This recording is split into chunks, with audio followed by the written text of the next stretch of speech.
শুভ সকাল বন্ধুরা। তো আশা করি তোমরা সকলেই ভালো আছো আর আমিও ভালো আছি। তো দেখো আজকে আমি আর একটা নতুন রেসিপি নিয়ে চলে আসলাম, একদম ইউনিক। আমি আমার নিজের মতন করে বানিয়েছিলাম। প্রথমে তো দেখতেই পারলে যে এগুলো ল্যাঠা মাছ, কেউ চ্যাং মাছও বলো, তো আমরা ল্যাঠা মাছ বলি। তো আজকে আমি ল্যাঠা মাছের পকোড়া বানিয়েছিলাম।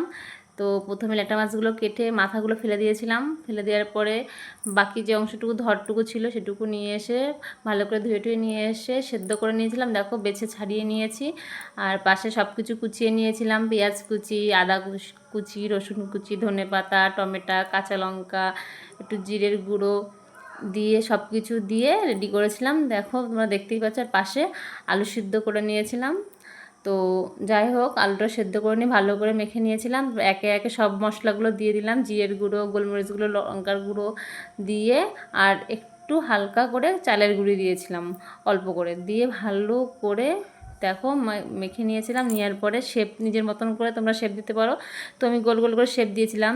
আর খেতে যা দুর্দান্ত হয়েছিল, পুরো মাংস তো ফেল। তো তোমরা বানিয়ে দেখতে পারো, এতটাই সুন্দর, এতটাই টেস্টি হয়েছিল।